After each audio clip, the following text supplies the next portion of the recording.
क्या आज के दौर में और उस दौर में कुछ फर्क है?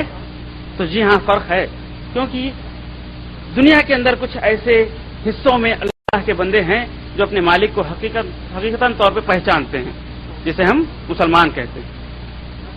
और एक बहुत बड़ा तबका है जो अभी भी अपने मालिक हकीकी से बहुत दूर है। और दुनिया के कई हिस्सों में से एक हिस्सा है हिंदुस्तान का, और उस हिंदुस्तान के अंदर, उस मुल्क में कई मज़ाहिब पाए जाते हैं।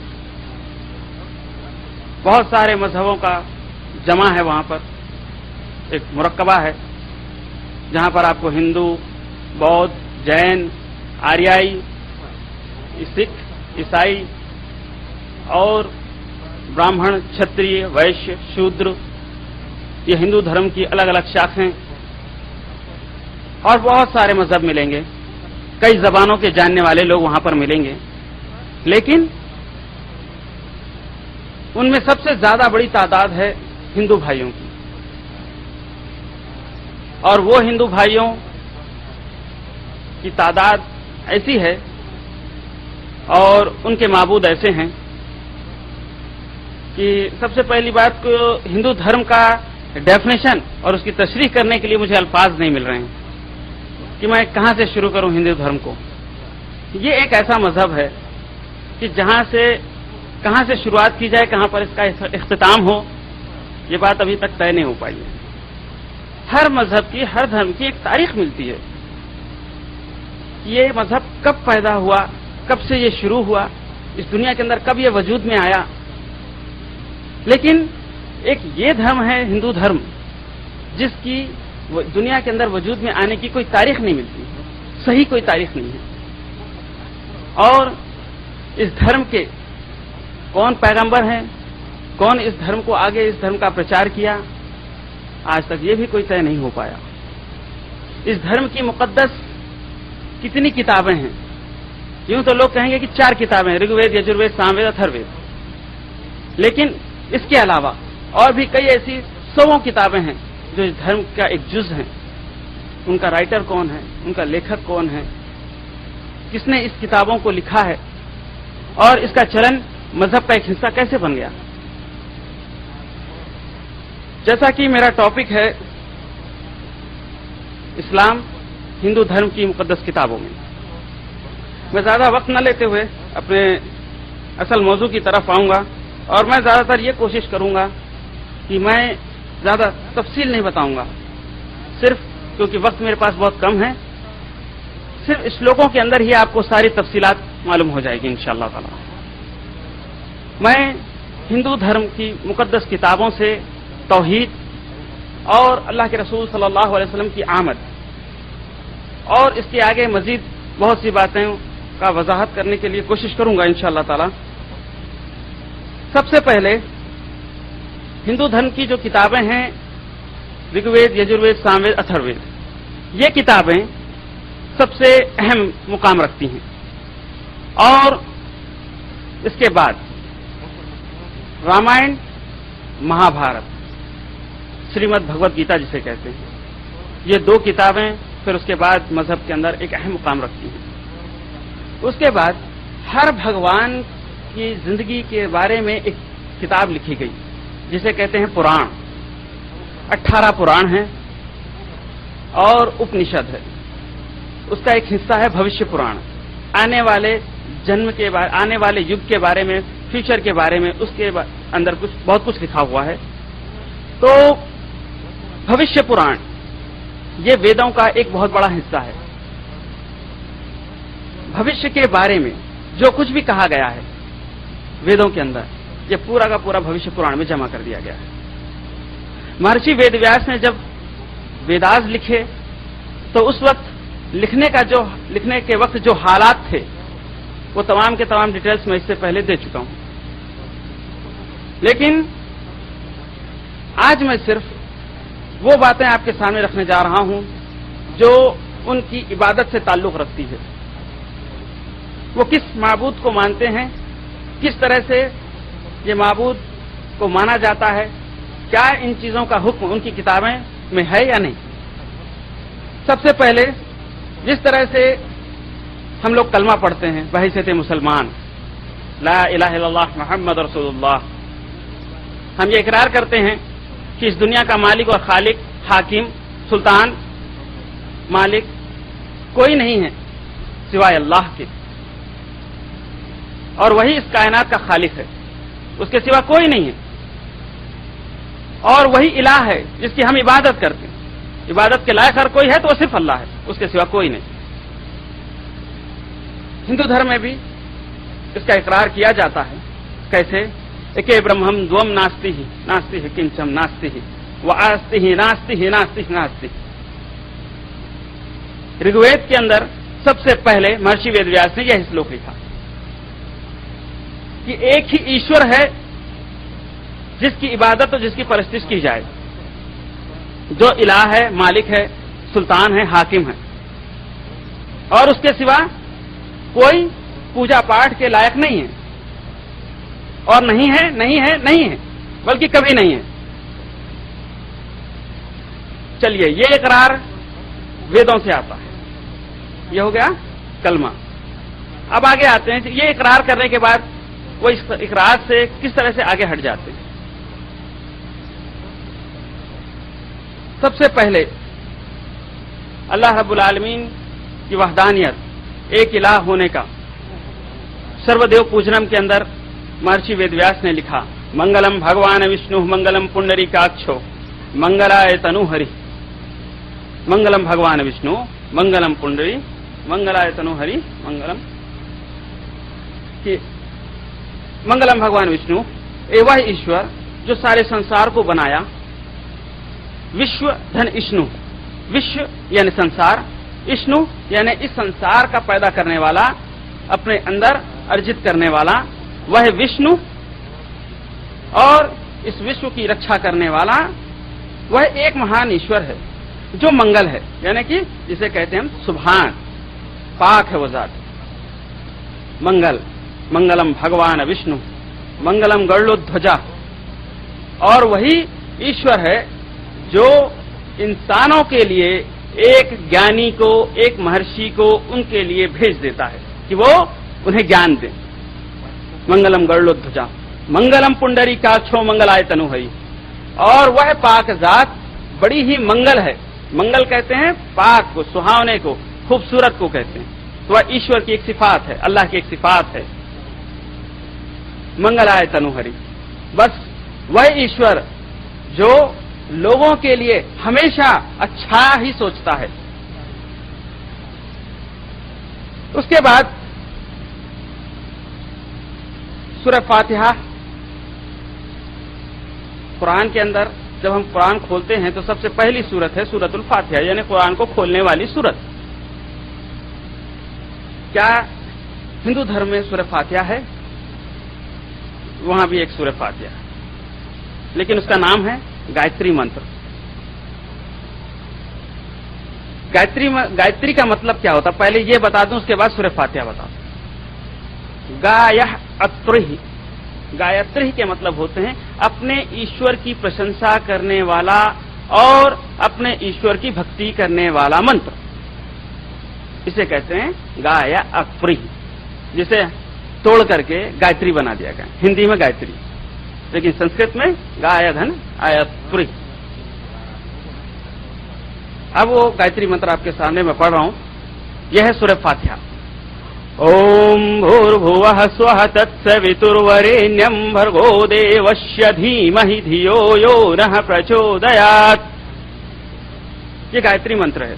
ओम भूर्भुवः, हे ब्रह्मांड की रचना करने वाले सर्वश्रेष्ठ ईश्वर, तू मेरा सही मार्गदर्शन कर, ऐसा मार्गदर्शन कर कि मैं स्वर्ग की ओर आ जाऊं, और घमंड, कपट, छल, इन चीजों से मुझे तू दूर रख, परे रख। हे ईश्वर, मैं तेरी प्रार्थना और तेरी अर्चना, तेरा आचरण करता हूं। यह है सूरह फातिहा। इहदिना सिरातल मुस्तकीम सिरातल लज़ीना अनअमता अलैहिम गैरिल मग़ज़ूबि अलैहिम वलज़्ज़ाल्लीन, कि अल्लाह हम तेरी ही इबादत करते हैं और तुझी से मदद मांगते हैं, तो हमें सही रास्ता दिखाए, सिरात मुस्तकीम, इहदिनस सिरातल मुस्तकीम, सीधा रास्ता दिखाए। सिरातल लज़ीना अनअमता अलैहिम, उन लोगों का रास्ता मत बता जो गुमराह हो गए, जलालत इख्तियार की जिन्होंने। तो यह है सूरह फातिहा। गैरिल मग़ज़ूबि अलैहिम वलज़्ज़ाल्लीन, उन लोगों का रास्ता मत बता जिन पर तूने अपना गजब नाजिल किया, उनसे महफूज फरमा। यह है हिंदू धर्म की सूरह फातिहा और यह है कुरान की सूरह फातिहा। आइए और आगे बढ़ते हैं। शांताकारम भुजगशयनम पद्मनाभम सुरेशम विश्वाधारम गगन सदृशम मेघवर्णम शुभांगम।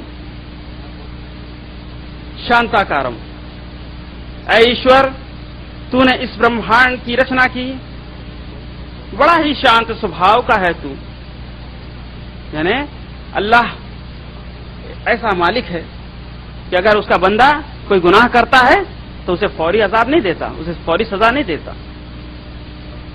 उसके लिए स्टेज रखता है, मोहयत देता है, मोहलत देता है कि गुनाह करने के बाद कभी तो भी अपने तौबा उसे अपने गुनाह का एहसास और वो तौबा कर ले। शांताकारम भुजगशयनम, है ईश्वर तू बड़ा ही शीतलता है, शालीन स्वभाव का है। पद्मनाभम सुरेशम, है ईश्वर तू बड़े ही स्वर्ग के ऊपर, बड़े आसमान में तेरा विराजमान है। विश्वाधारम गगन सदृशम, तूने ब्रह्मांड को बनाया और एक जबरदस्त गगन यानी कि आसमान बनाया। गगन सदृशम, बगैर खंबे का तूने आसमान बनाया। मेघवर्णम शुभांगम, और तू ही है जिस मेघ ये आसमान से पानी गिराता है। लक्ष्मीकांतम कमल नयनम, बस ऐ ईश्वर तू एक ऐसे शख्स को भेज, एक ऐसे गुरु को भेज जो वो भी शांत और शालीन स्वभाव का हो। लक्ष्मीकांतम कमल नयनम, जिसकी आंखें बहुत अच्छी हों, कमल नयन के जैसा हो, कोमल आंखें हों। शांताकारम भुजगशयनम पद्मनाभम सुरेशम विश्वाधारम गगन सदृशम मेघवर्णम शुभांगम लक्ष्मीकांतम कमल नयनम योग विद्यानगम्यम। है ईश्वर ऐसे आचार्य और ऐसे गुरु, ऐसे महर्षि को भेज जो लोगों को सही आचरण करे, लोगों का सही मार्गदर्शन करे, लोगों को सही रास्ते पर ले आए। वंदे विष्णु भवभयहरम सर्वलोकैकनाथम, और वह एक ऐसे ईश्वर की तरफ बुलाए जो सारी दुनिया का पैदा करने वाला हो, हम उसी की वंदना करें, वो हमारा बस गुरु बन जाए। ये किसकी आमद के लिए कहा जा रहा है? मोहम्मद सल्लल्लाहु अलैहि वसल्लम के लिए। अब आइए इंसान के लिए क्या कहा जा रहा है कि इंसान तुझे किस रास्ते पे चलना है। चिद्रूपणी महामाये दिव्य तेजो समन्विते तिष्ठ देवी शिखा मध्य तेजो वृद्धि कुरुष्व में। चिद्रूपणी, ए इंसान, ए मानव, ए मनुष्य, महामाये, तू बड़ी महामाया के लोभ में आ चुका है, तुझे दुनिया से बड़ी मोहब्बत हो चुकी है, तू अपने ईश्वर को भूल चुका है। ऐसी माया जो जिसका तू लोभी है, उस संसार का जो संसार खत्म होने वाला है, प्रलय के आगोश में आने वाला है मानव, है इंसान, दिव्य तेजो समन्विते, अपनी दिमाग, अपनी बुद्धि का इस्तेमाल कर। दिव्य तेजो समन्विते, तेरे पास बहुत बड़ी बुद्धि है, उसका इस्तेमाल कर। तिष्ठ देवी शिखा मध्य, ये तेरे दिमाग के अंदर हमने एक बुद्धि दी है, उसका प्रयोग कर, उसका इस्तेमाल कर, सोच। तेजो वृद्धि कुरुष्व में, अगर तू सोचेगा, अपने ईश्वर को पहचानेगा, तो मैं तेरे लिए रास्ता आसान बना दूंगा।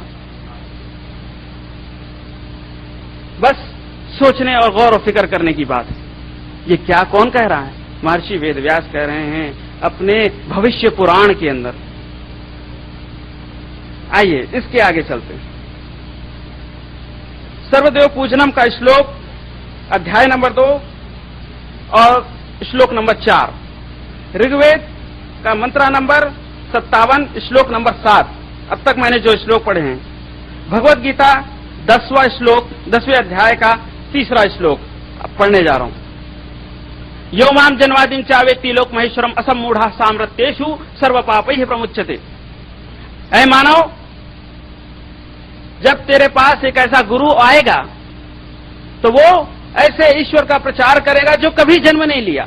यो माम जन्मादिम, ऐसा ईश्वर जो कभी जन्म नहीं लिया, जो आदि है और वही अनंत है, वही शुरू है और वही आखिर है। हुवल अव्वलु हुवल आखिरु।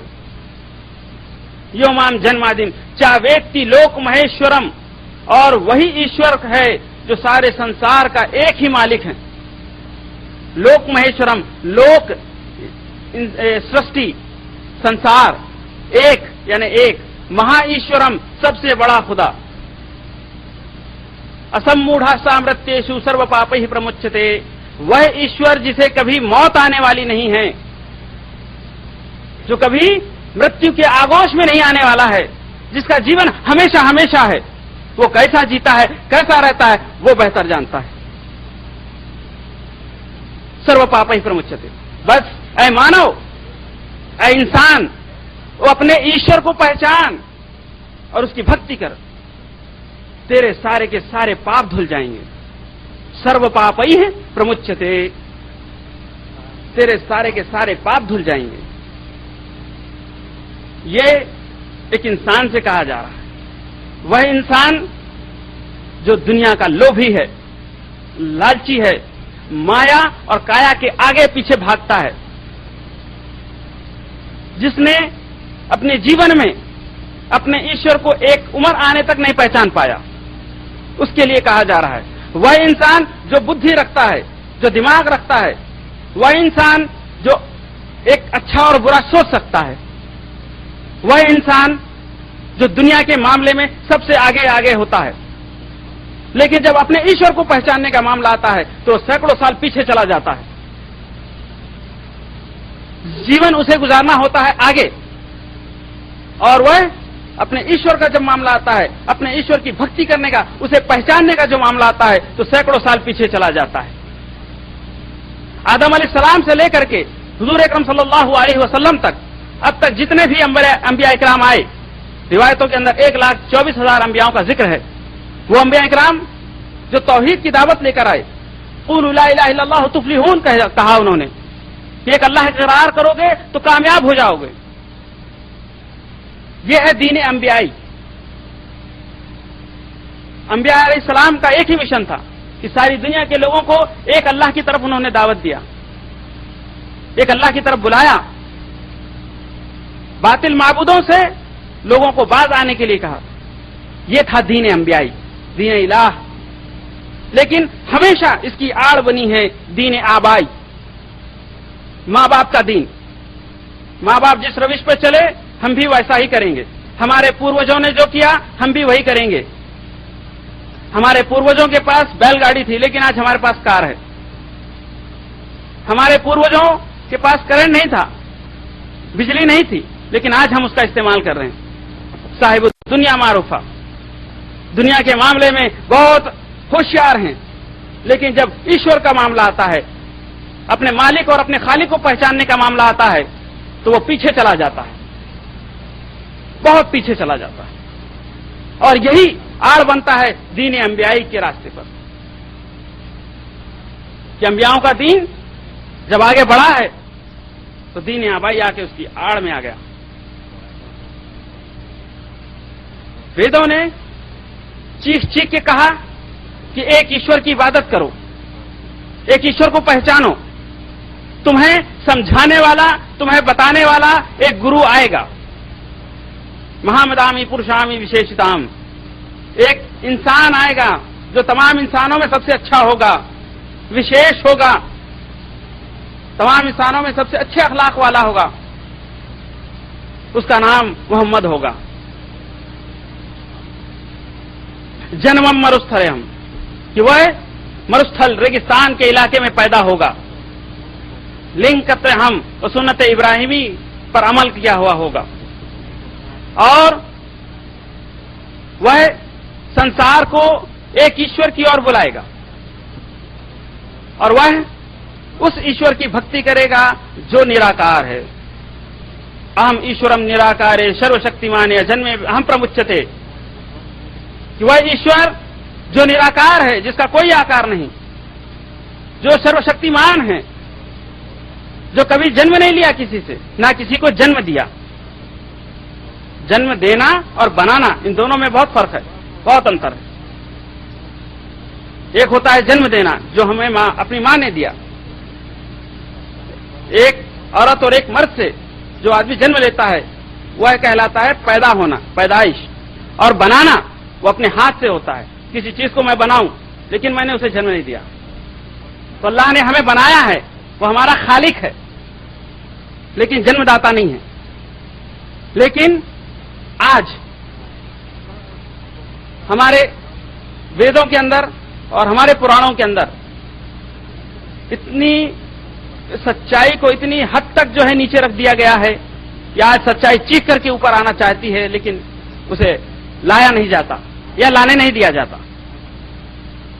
एक एक पुराण जो एक एक भगवानों के ऊपर लिखे गए हैं, भगवान विष्णु पर लिखी गई विष्णु पुराण, ब्रह्मा के ऊपर लिखी गई ब्रह्म पुराण, और इस तरह से 18 पुराणे हैं जिसके अंदर 33 करोड़ भगवानों के वाकयात हैं। अब आप बताइए, 33 करोड़ भगवानों के वाकयात 18 पुराण के अंदर हैं, तो सच्चाई कहां होगी? सिर्फ भगवानों के वाकयात ही हैं। आइए मैं आपको उसी वेद के अंदर, वेद पुकार कर कह रहे हैं कि हम एक ईश्वर की तरफ इंसान तो लौट कर आ, और भगवद गीता 15वां अध्याय श्लोक नंबर 3, उसके बाद न रूपवस्ये तलो अपहत्ते नंतो अजन्म ही इति मृत्यानाम अशंभ्यामि ही प्रत्याणाय धाम यति प्रत्यामि ही ईश्वरम अजन्मये इति प्रत्यामि ही महामताम। ऐ इंसानों, अपने ईश्वर को अच्छी तरह से पहचानो, क्योंकि ईश्वर तुम्हारा पैदा करने वाला है। उसी ईश्वर ने तुम्हें हवा दिया यानी कि वायु, और अग्नि दिया, धरती दिया, आसमां दिया, जल दिया। तुम अपने ईश्वर को पहचानो जिस ईश्वर ने तुम्हें इतनी बड़ी बड़ी नेमतें दी हैं। ऐ इंसान, तू अपने ईश्वर को अगर नहीं पहचानेगा बहुत बड़ी गुमराही में होगा। ऐ इंसानों, तुम अपने ईश्वर को पहचानो। किस ईश्वर को पहचानो, कैसे पहचानो?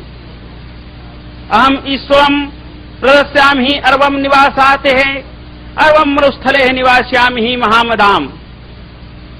कि एक ज्ञानी आने वाला होगा जो अरब देश का होगा और उसकी मातृभूमि अरब ही होगी और उसका नाम मोहम्मद होगा। आइए मैं आपको कुछ ऐसी बातें ऐसे प्रूफ दे देता हूं, सिर्फ नंबर देता हूं, क्योंकि उनकी तफसीलें में जाऊंगा तो काफी वक्त होगा। सबसे पहले महर्षि वेदव्यास ने ऋग्वेद के पहले श्लोक में लिखा, तमेव माता च पिता तमेव बंधुश्च सखा तमेव विद्या द्रविणम तमेव मम प्रिय मम तमेव। ईश्वर की तारीफ कर रहे हैं, तमेव माता च पिता तमेव। लोगों ने क्या उसका तर्जुमा किया और संस्कृत जबान क्या कह रही है? तमेव माता, त्वा अमम में माता च त्वा अमम पिता। तूने ही दिया है मुझे मां और तूने ही मुझे पिता दिया। तुम्हें माता च पिता तुम्हें विद्या द्रविणम तुम्हें। तुम ही ने मुझे विद्या दी है, तुम ही ने मुझे ज्ञान दिया है, तुम ही ने मुझे शिक्षा दी है, और तुम ही ने मुझे शिक्षा देने वाला एक गुरु दिया है। तुम्हें मम प्रिय मम तुम्हें। तुम इतने अच्छे हो कि तुम मुझे इतना चाहते हो, मैं तुम्हारा इतना प्रिय हूं। प्रिय मम तुम्हें, यानी प्यारों में सबसे प्यारा हूं क्या मैं तुम्हारा? कि जिसने मुझे मां दिया, पिता दिया, ज्ञान दिया, एक जीवन के गुजारने का एक रास्ता बताया। हे ईश्वर, तू बड़ा ही महान है। लेकिन इसका तर्जुमा लोग क्या करते हैं, हमारे गुरु क्या करते हैं? तुमैव माता च पिता तुमैव, तुम ही माता हो, तुम ही पिता हो। तुमैव माता च पिता तुमैव, तुमैव बंधुश्च सखा तुमैव, तुम ही रिश्तेदार हो, तुम ही दोस्त हो। तुमैव मम प्रियमम तुमैव, तुम ही सभी हो, बल्कि तुम ही मेरे प्रिय भगवान हो। बल्कि नर में नारायण हो जाता है, नर कभी नारायण बन जाता है। नर क्या है, नारायण क्या है, इसके बारे में ही अभी समझ में नहीं आया। नर न अह धर आरर के मायने होते हैं वह हस्ती जो खाती है, जो पीती है, जो पहनती है, जिसे अच्छे और बुरे का ज्ञान होता है, उसे कहते हैं नर। जो ज्ञानवान होता है, जिसके पास बुद्धि होती है, जिसके पास दिमाग होता है, सोचने और समझने की सलाहियत होती है, अच्छे और बुरे में तमीज करने का शऊर होता है, वह होता है नर। अब नारायण किसे कहते हैं? नर धन परायण नारायण। नर वह और नारायण वह जो अपने ईश्वर की भक्ति करने की सलाहियत रखने के साथ साथ उस आदमी को उस रास्ते पर ले जाता है जो अपने ईश्वर को पहचाने, यानी गुरु कहलाता है। नारायण गुरु होता है, ईश्वर नहीं होता। नारायण वह होता है जो मार्गदर्शन करता है, आचार्य होता है, गुरु होता है, शिक्षक होता है, टीचर होता है, मौल्लिम होता है, उस्ताद होता है, उसे कहते हैं नारायण। पर नर में नारायण है, जी हां बिल्कुल, इंसान ही तो शिक्षा टीचर होता है। लेकिन क्या नारायण को हमने गलत तर्जुमा करके उसे ये नहीं बना दिया कि नर में ही नारायण, इंसान ही भगवान है? इंसान भगवान नहीं होता है। नारायण के माने होते हैं शिक्षक, मार्गदर्शक के, रास्ता बताने के। लेकिन रास्ता बताने वाला खुद तुम्हारा ईश्वर बन गया। सबसे पहले अपनी किताबों के अंदर जो लिखा हुआ है उसकी जबान को समझने की जरूरत है, क्योंकि हमारे आचार्यों ने, हमारे गुरुओं ने इतनी बड़ी सच्चाई को छुपा करके इतने अंधेरे में फेंक दिया है कि आज वो सच्चाई चीख चीख के ऊपर आना चाहती है, लेकिन उसे आने नहीं दिया जा रहा। सबसे पहले आप कुछ प्रूफ्स लिख लें, कुछ वेदों के मैं नाम देता हूं, उनके अध्याय वो लिख लें, और उसके बाद आप खुद पढ़ेंगे तो आपको मालूम होगा कि तौहीद के बारे में वेद क्या कहते हैं। भगवत गीता अध्याय नंबर 15 मंत्र नंबर 15, ऋग्वेद अध्याय नंबर 15 मंत्र नंबर 7, सामवेद अध्याय नंबर 18 श्लोका नंबर 53। इसके अंदर आप पूरी तरह से पूरा तौहीद के बारे में आपको मालूम होगा कि वेद एक ईश्वर के बारे में क्या कहते हैं, किस हद तक चीख चीख कर पुकार कर कहते हैं एक ईश्वर की तरफ आओ, ईश्वर निराकार है, अजन्मा है, सर्वशक्तिमान है। उस ईश्वर की भक्ति करने के लिए अहंकारम बले निर्मम तदस्यामि इति विद्यानाम, कि ऐसे ईश्वर को पहचानने के लिए सबसे पहले अहंकार को दूर फेंक दो, घमंड। क्यों? क्योंकि ईश्वर एक अल्लाह को जब तुम पहचानने की कोशिश करोगे तो तुम्हारे अंदर एक वसवसे आएंगे, ख्यालात आएंगे, ऐसे ख्यालात जिसे राक्षसी ख्यालात लोग कहते हैं, शैतानी ख्यालात, कि शैतान आता है भटका देता है। अहंकारम बले दर्पम, तुम सबसे पहले अपने अंदर से अहंकार को दूर फेंक दो। बल यानी कि ताकत, उसका प्रयोग ना करो। द्रपम यानी दीप, रोशनी को तलाश करो। काम क्रोधम विद्या अहम, और तुम इच्छा और ख्वाहिशात के पीछे मत दौड़ो, और तुम ऐसी चीज को तलाश करने के लिए जा रहे हो जो तुम्हारे जीवन को सफल कर देगी। तो ऐसे राह पे जब तुम चलो तो इन चीजों का त्याग कर दो। काम क्रोध मत लोभ, तुम ख्वाहिशात के पीछे मत भागो, तुम अपने अहंकार को फेंक दो, दूर हटा दो, अपने अंदर अहंकार जो भी है निकाल के बाहर करो, और तुम अपने अंदर शालीन और शीतलता यानी कि अच्छे आचरण, अच्छे स्वभाव तुम पैदा करो।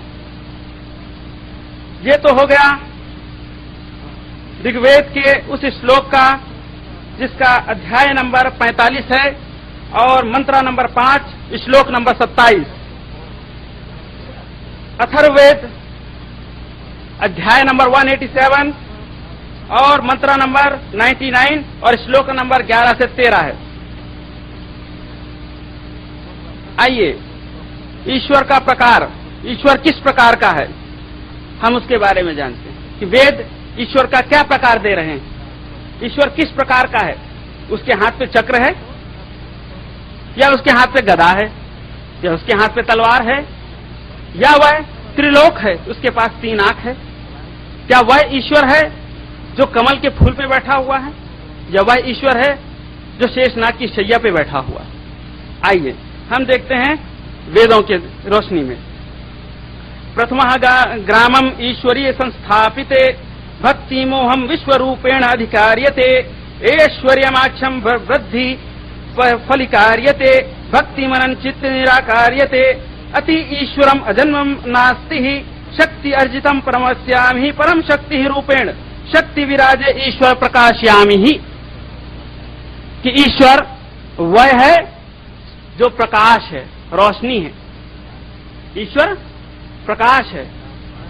ईश्वर वह नहीं है कि जो कमल के फूल पे बैठा हुआ है। ईश्वर वह है जो लोगों को प्रकाश देता है और वह खुद भी प्रकाश है। ईश्वर वह है जिसने धरती को बनाया इंसानों के लिए। ईश्वर वह है जिसने आसमान को बनाया मानव के लिए। वह ईश्वर जो तुम्हें शीतल पानी देता है जमीन के अंदर से, जिसे तुम पैदा नहीं कर सकते, जिसे तुम बना नहीं सकते। वह ईश्वर है जिसने तुम्हारी छैया के लिए, तुम्हारे छांव के लिए वृक्ष पैदा किए।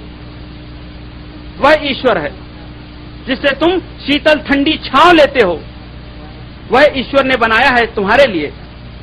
वह ईश्वर जो सूर्य को बनाया है, वह ईश्वर जो इसने चंद्र को बनाया है, चांद को बनाया है।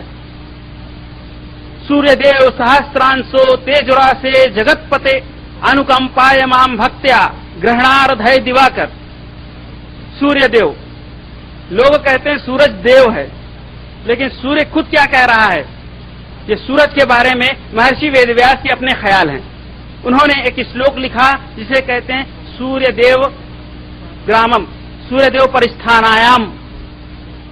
यह अध्याय का नाम है जिसमें सिर्फ सूरज के बारे में लिखा है कि सूरज से इंसान को क्या क्या फायदा है, और सूरज असल है क्या चीज, और सूरज ये क्या चीज है, किसने बनाया है इसे, और इसकी ताकत कैसी है। बहुत लंबा चौड़ा है, लेकिन मैं सिर्फ एक श्लोक पढ़ के सुना रहा हूं। सूर्य देव सहस्त्रांशो तेजुरासे जगतपते। सूर्य वह है जिसे ईश्वर ने बनाया, बड़ा ही तेजस्वी है, बड़ा ही प्रकाशमय है।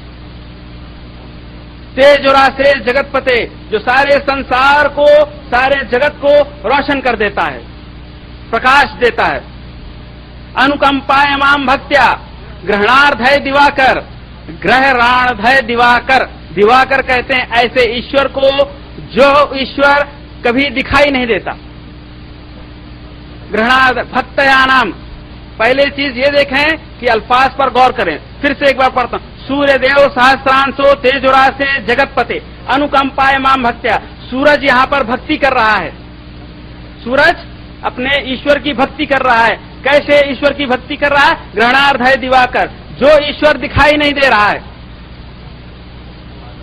सूरज भक्ति कर रहा है ऐसे ईश्वर की जो दिखाई नहीं दे रहा है, और वह ईश्वर सारे संसार को रोशन कर रहा है।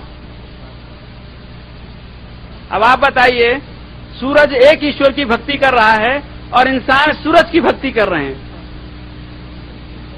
यानी हम अपनी पुस्तकें, अपने धर्म ग्रंथों को हमने कितना पीछे छोड़ दिया है। यह फैसला मुझे नहीं, आपको करना है।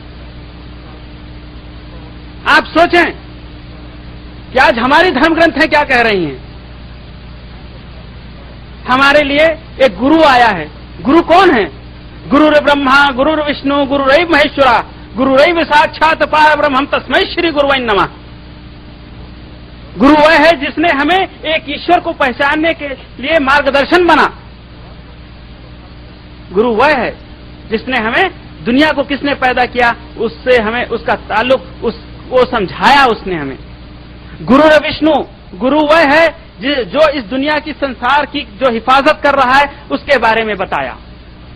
गुरुरैव महेश्वरा, गुरु ही है जिसने ऐसे ईश्वर का ज्ञान दिया जो इस संसार को विध्वंस करेगा, प्रलय ले आएगा, भूकंप ले आता है, इस संसार के अंदर त्राही मचा देता है, यानी बर्बादी, इनकलाब ले आता है, नाश कर देता है, विनाश ले आता है।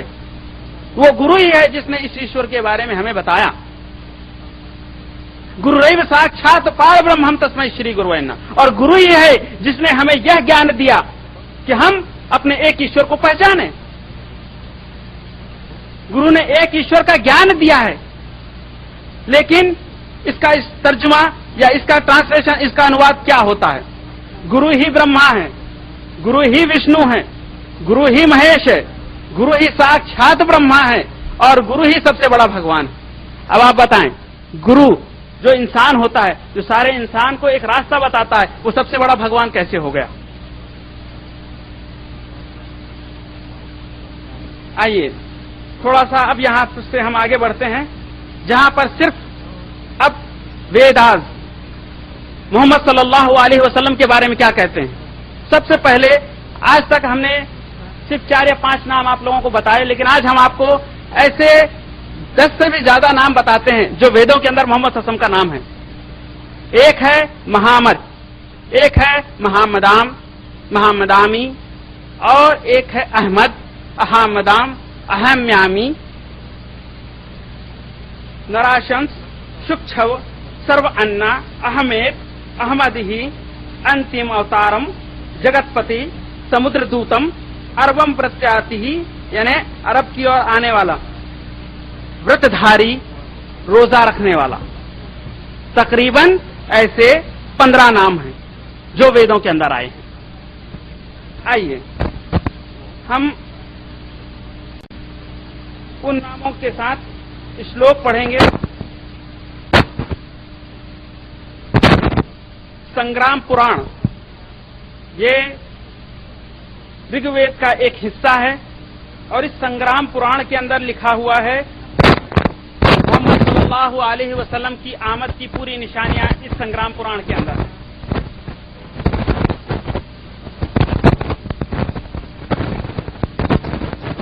यहाँ न पक्षपात कछु राखहूं, वेद पुराण संत मत सुनावहूं।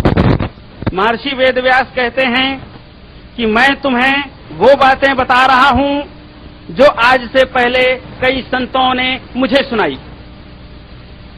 फिर से एक बार आपको पढ़ के सुनाता हूं ताकि बात आपके सामने बिल्कुल खुलकर सामने आ जाए।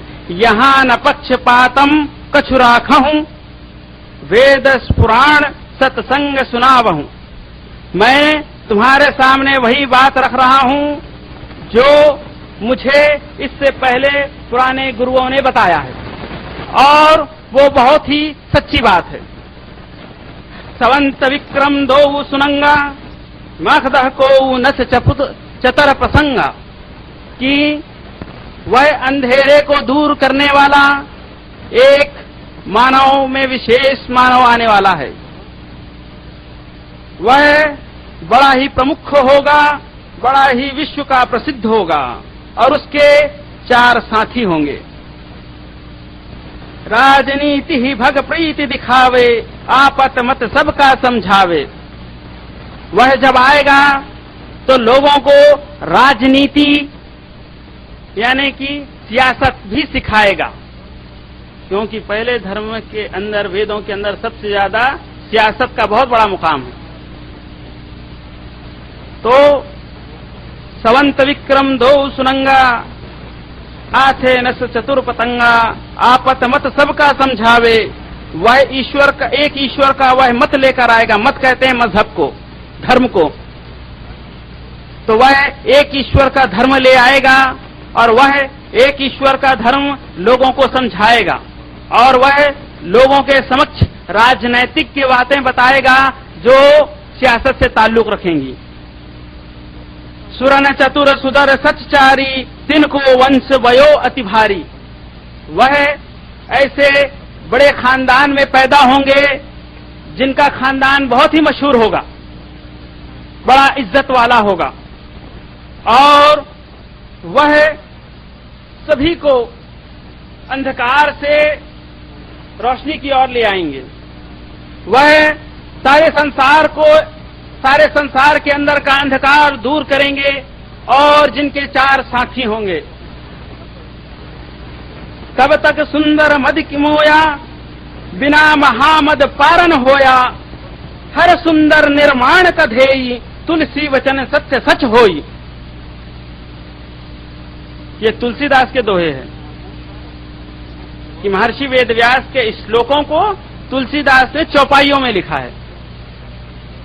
और वह महामद होगा जो लोगों का गुरु बनकर आएगा, जो सारे संसार का, सारी दुनिया का गुरु बनकर आएगा, उसका नाम महामद होगा।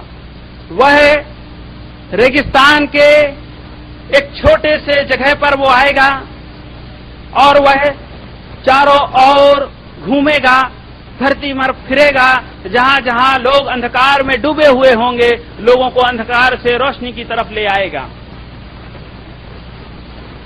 वह कौन है? आइए आगे देखें। देश अरब में भरकत सुहाई, सोथल भूमिगत सुनो सकराई। वह अरब देश के अंदर पैदा होने वाला एक सबसे बड़ा महान ज्ञानी होगा, और वह लोगों को खरी खोटी सच्ची बात बताएगा एक ईश्वर के बारे में।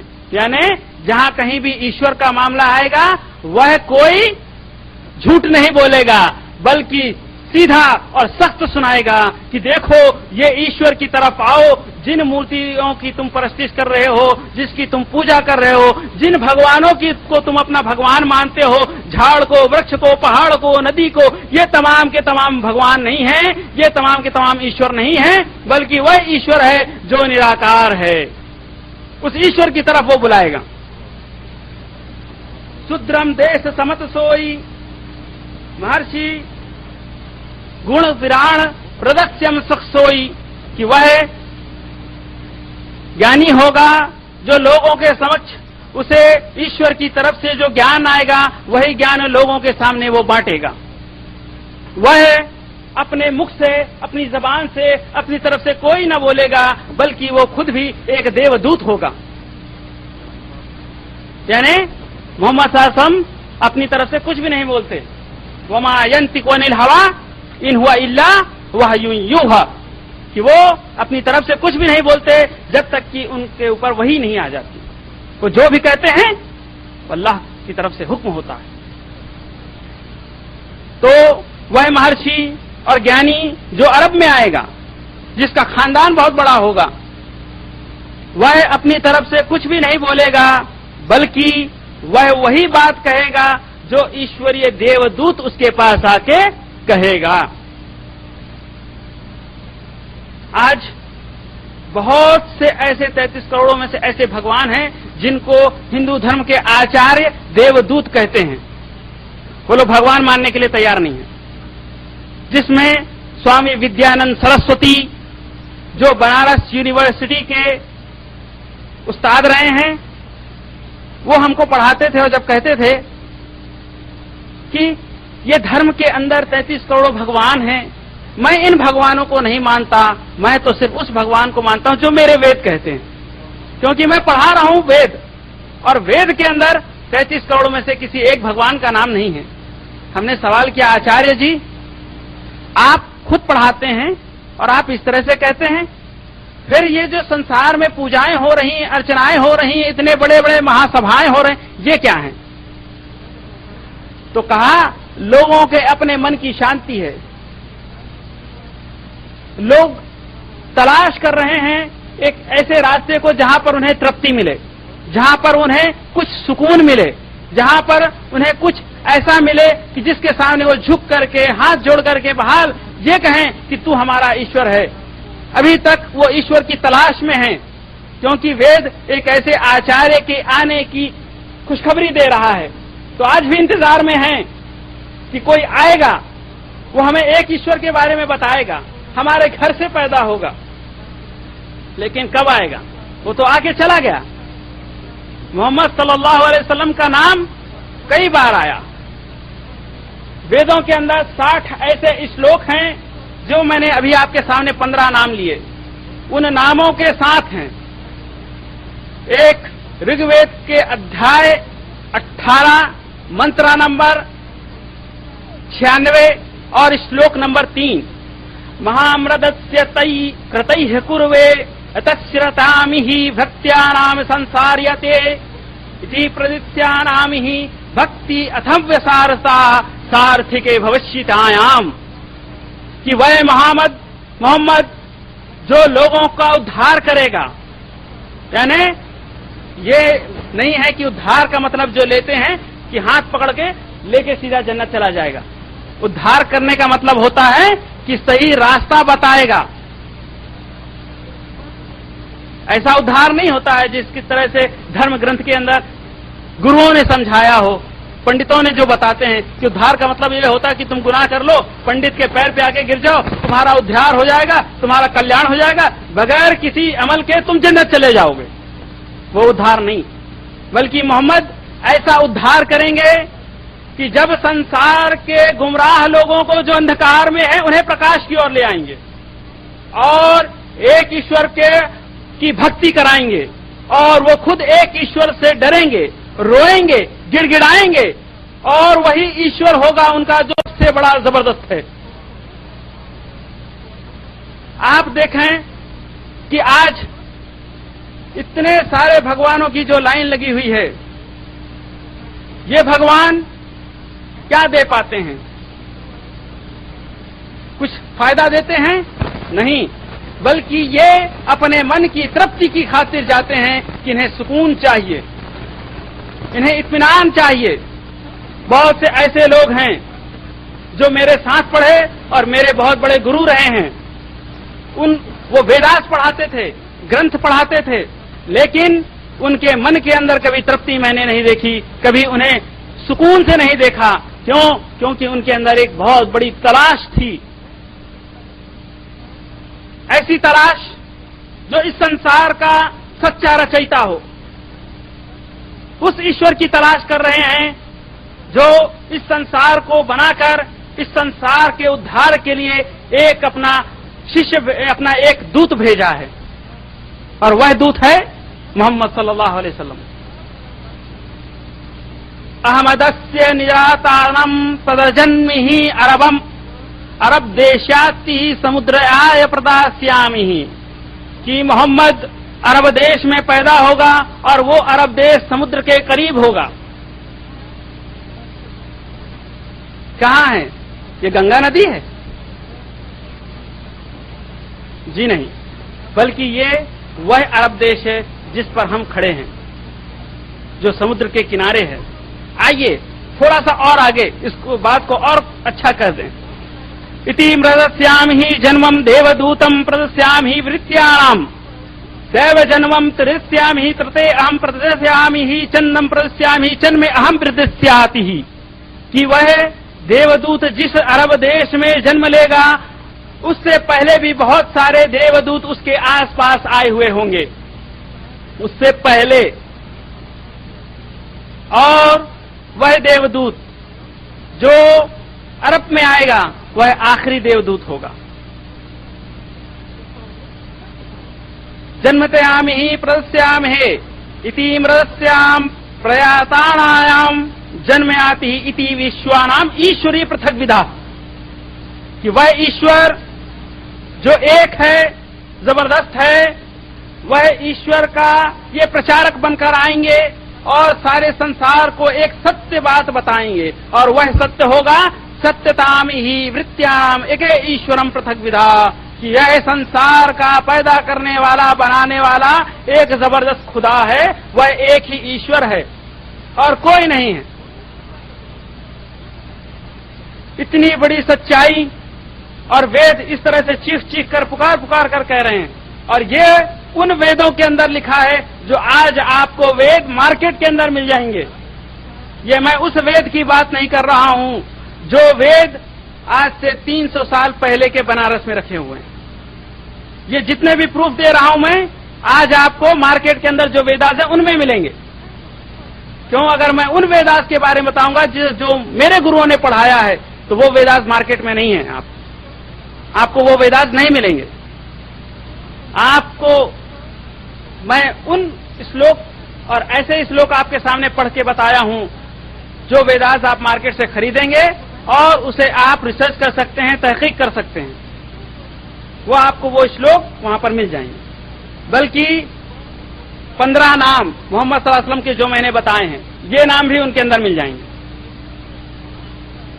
आइए, मोहम्मद सल्लल्लाहु अलैहि वसल्लम आने के बाद क्या करेंगे?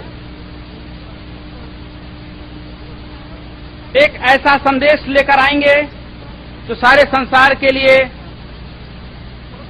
कामयाबी का मार्ग होगा। और उनका सबसे आखिरी मैसेज क्या होगा? नपश्यैव महादेवम मरुस्थल निवासिनेम गंगा जलस्य संशयाय पंचंग समन्विते। पहले गंगा का मतलब क्या होता है? गंगा स्वच्छ पानी को कहते हैं, गंगा नदी को नहीं कहते। जिस नदी का नाम गंगा है, ये उसका नाम नहीं है, बल्कि उससे मुराद नहीं है, बल्कि गंगा उसे कहा जाता है स्वच्छ पानी, साफ पानी, और वह जिसे जमजम कहा जाता है। वह महर्षि और ज्ञानी ऐसे जगह पर आएगा जिसके पास 5 चीजें होंगी, और वह चीजें ऐसी होंगी जो इससे पहले बहुत सारे देवदूतों के पास रही होंगी। उनकी निशानियां वो साथ लेकर आएगा, जिसमें एक गंगा जलस्य है, यानी कि जमजम का पानी, और एक ऐसा शहर जिसे नाभि कमल कहते हैं, जो मक्का कहलाता है, और जिसकी तरफ वो मुंह करके प्रार्थना करेंगे। तीसरा, वह एक ईश्वर का प्रचार का मिशन लेकर आएंगे।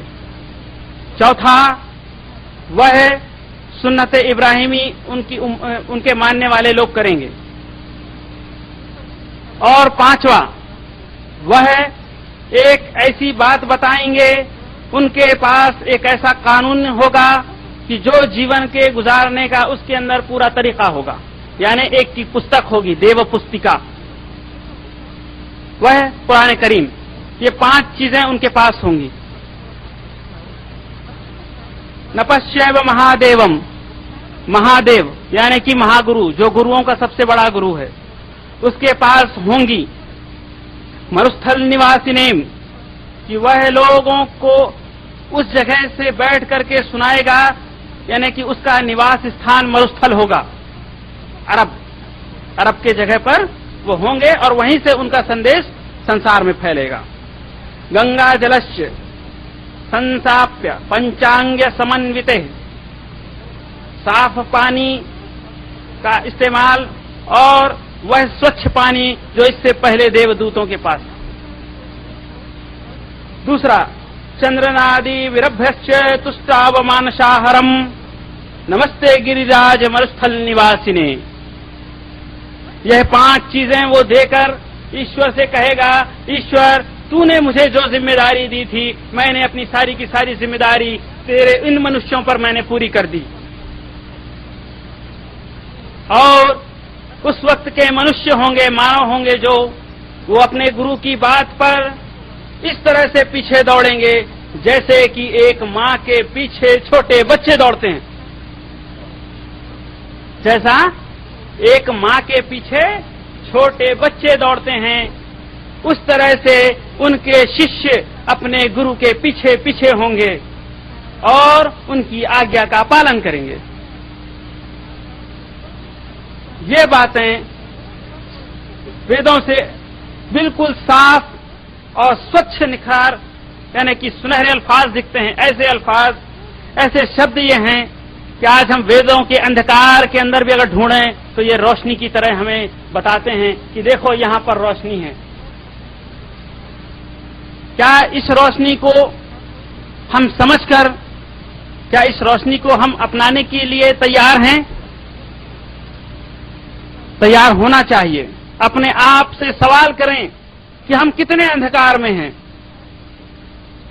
हमने अपने जीवन में कितने भगवानों की ऐसी पूजाएं की हैं, बड़ी बड़ी पूजाएं की हैं, बड़ी आस्थाएं रख करके अर्चनाएं की हैं, मन्नतें मांगे हैं, लेकिन क्या वह ईश्वर जिसने हमें उस ईश्वर की भक्ति ना करते पर जिस ग्रंथ के अंदर लिखा हुआ है, हमारे धार्मिक ग्रंथों के अंदर जिस ईश्वर के बारे में लिखा गया है, उस ईश्वर की पूजा ना करते पर भी वह ईश्वर इतना दयावान है, इतना करुणामय है कि हमारी हर जरूरत को पूरा कर रहा है और सवाल भी नहीं कर रहा है। क्या उस ईश्वर की भक्ति करने के लिए क्या आज भी हम इतनी सच्चाई जानने के बाद तैयार नहीं होंगे?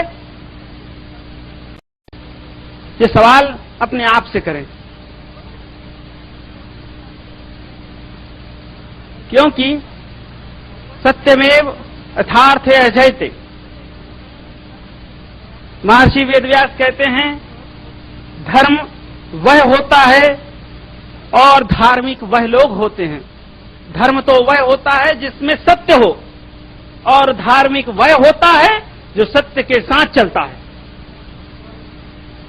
इतनी सच्चाई आने के बाद अगर आप धार्मिक बनना चाहें तो यह आपकी मर्जी है, धर्म को अपनाना चाहते हैं ये आपकी मर्जी है, लेकिन धर्म का मतलब होता है वह बात जिसके अंदर सच्चाई हो, और धार्मिक उसे कहते हैं जो सच्चाई को मानता है।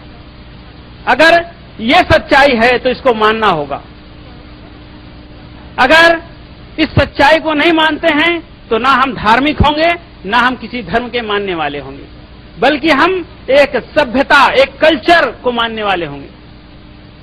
कल्चर है ये, एक सभ्यता है कि हमारे पास जिस कौम, जिस देश, जिस वर्ग, जिस समुदाय के पास जो भी हमें अच्छा दिखा हमने उसे अपना लिया। यह एक सभ्यता है, यह एक कल्चर है, लेकिन यह कोई ईश्वरीय देव धर्म नहीं है। तो वह धर्म को हम अपनाएं जिस धर्म के लिए महर्षि वेदव्यास ने अपनी वेदास के अंदर लिखा है।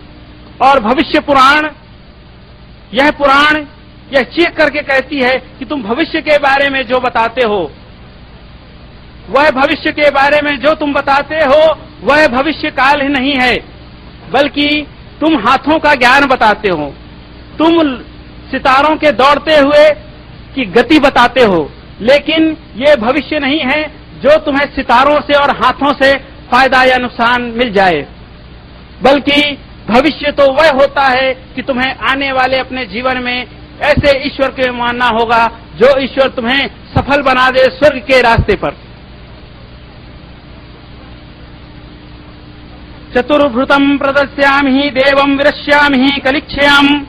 काल की पुराण अध्याय नंबर 2 श्लोक नंबर 5। ये काल की पुराण कहती है कि कलयुग का आने वाला अवतार ये ऐसा अवतार है कि जब मानव बहुत बड़े अंधेरे और अंधकार में होंगे, जब लोग सिर्फ हर चीज पर, हर करामत पर, हर चमत्कार पर वह चीख कर बोलेंगे कि ये ईश्वर होगा, तो वैसे वक्त में कौन आएगा? उस अंधकार के दौर में कौन आएगा? भगवत गीता के 10वें अध्याय का पहला श्लोक, भूया एव महाबाहो शृणु में परमं वचा यत्ते हम प्रियमाणाय वक्ष्यामि हित काम्याया। वह गुरु आने वाला है जो ऐसी सुबह होगी कि सारा का सारा अंधकार वो दूर कर देगा। सुनहरी सुबह आएगी। एवं महाबाहो, एक ज्ञानी आएगा उस सुनहरी सुबह पर। शृणु में परमं वचा, जिसके सत्य वचन होंगे, ईश्वरीय वचन होंगे। यत्ते हम प्रियमाणाय वक्ष्यामि हित काम्याया। बस उस आचार्य के, उस महर्षि के उन बातों को अगर जो मान लेगा, हित काम्याया, बस वो कामयाब हो जाएगा, सफल हो जाएगा। वह आचार्य, महर्षि, ज्ञानी कौन होगा?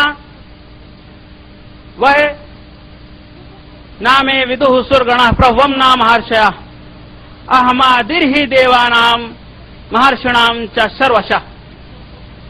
वह ज्ञानी ऐसा होगा जो इससे पहले कोई ज्ञानी नहीं आया होगा उसके जैसा, और ना कोई आया था। वह ज्ञानी तमाम महर्षियों में सबसे बड़ा महर्षि होगा, और ईश्वर उसका नाम अहमद रखकर भेजेगा।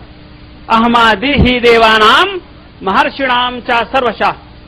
ईश्वर उसका नाम अहमद रखकर भेजेगा, और वह तमाम ज्ञानियों में सबसे बड़ा ज्ञानी होगा। वह आकर लोगों को एक ईश्वर की तरफ बुलाएगा, वह ईश्वर जो कभी जन्म नहीं लिया और ना किसी से किसी को जन्म दिया, और जो सारे संसार का एक ही जबरदस्त ताकतवर ईश्वर है, और वह ईश्वर जिसे कभी मृत्यु नहीं है। बस ऐसे ईश्वर की जो भक्ति करेगा उसके सारे के सारे पाप धुल जाएंगे। बुद्धिर ज्ञानम सम्मोहः क्षमः सत्यम दमः समः सुखम दुखम भावो अभावो भयम च भयमेव च। वह आचार्य, वह महर्षि जब लोगों के सामने एक सच्ची बात बताएगा तो लोग उसकी बात को, कुछ लोग मानेंगे और कुछ नहीं मानेंगे। उसे भय न होगा, बल्कि वह लोगों के सामने ज्ञान बांटेगा, सत्य यानी सच्ची बात बताएगा। लोग जब उसे भला बुरा कहेंगे तो वह लोगों को क्षमा कर देगा। क्षमा सत्यम दमः समः। वह लोगों को सत्य बात बताएगा, और जब लोग उसकी बात ना मानेंगे तो क्षमा कर देगा। सुखम दुखम भावो भावो भयम च भयमेव च। वह ईश्वर, वह ज्ञानी लोगों को सत्य बात जब बताएगा तो वह एक ईश्वर से ही डरेगा, एक ईश्वर से ही प्रार्थना करेगा, और उसकी जो जरूरत होगी वह एक ईश्वर से ही मांगेगा। और वह लोगों को भी एक ही ईश्वर से प्रार्थना करने के लिए कहेगा, और वह एक ईश्वर से ही मांगने के लिए कहेगा। वह कौन होगा? अहमादिर्हि देवानाम, अहमद होगा वो। भाइयों, एक अब गौर करने वाली बात, हमारे वेद, अगर ये हमारे धर्म के ग्रंथ हैं, मैं आम इंसानों के लिए नहीं बल्कि मैं अपनी बात बताता हूं। मैंने अपने वेदों को माना और आज भी वेदों को ही मान रहा हूं। कैसे? जब मेरे सामने ये सच्चाई आई और मैंने वेदों का रिसर्च किया तो मैंने देखा कि वेद कह रहे हैं मुझे एक आने वाले आचार्य की ओर निशान कर रहे हैं, इशारा दे रहे हैं। और वेद कह रहे हैं कि ऐसे ईश्वर को मानो जो निराकार है, जो अजन्मा है, जो सर्वशक्तिमान है। ये वेद कहा। मैं वो श्लोक पढ़ा और पढ़ने के बाद मैंने ये फैसला किया कि मुझे इस वेद की बातों पर अमल करना है। मैं इस श्लोक को, इन बातों को मानूंगा। मैं एक निराकार ईश्वर को मानने लगा। वेद ये कहते हैं कि एक गुरु आएगा जिसका नाम अहमद होगा। मैं उस अहमद और मोहम्मद की तलाश में निकला और वह गुरु मुझे यहां मिला, इस धर्म के अंदर मिला। तो मैं इस्लाम को, धर्म को नहीं मान रहा हूं, बल्कि मैं वेद की उन बातों को मान रहा हूं जो वेदों ने कहा है। वेदों ने कहा एक ईश्वर को मानो जो निराकार है, जो अजन्मा है, जो सर्वशक्तिमान। मैं मान रहा हूं कि एक अल्लाह वो निराकार है, अजन्मा है और सर्वशक्तिमान है। कुल हुवा अल्लाहु अहद अल्लाहुस समद लम यलिद वलम यूलद वलम यकुल लहू कुफुवन अहद। मैं उसी ईश्वर को मान रहा हूं, और उस ईश्वर के बारे में जो संदेश दिया है, जो देवदूत है, वह है अहमद। मैं उसे अपना पैगंबर, अपना नबी मानता हूं, देवदूत मानता हूं। ये वेदों ने कहा, मैंने मान लिया। और फिर वेद ये कहते हैं कि उनके पास 5 चीजें होंगी। एक तो जमजम का पानी, गंगा जल, काबा यानी कि मक्का, खतना किए हुए होंगे, सुन्नत इब्राहिमी, और उनके पास एक धर्म की किताब होगी जिसमें जीवन के गुजारने का तरीका होगा। तो मैं उनकी इस 5 बातों को मानने के लिए तैयार हो गया। मैंने अपनी शक्ल ऐसी बनाई जो वेदों ने एक धर्म ग्रंथ के बारे में कहा, मैं उस धर्म ग्रंथ को अपने सीने से लगा लिया और उस धर्म की किताब के अंदर जो भी लिखा है मैं उसे मिनवान अमल करने के लिए तैयार हूं और करने की कोशिश कर रहा हूं। अल्लाह तौफीक दे मुझे।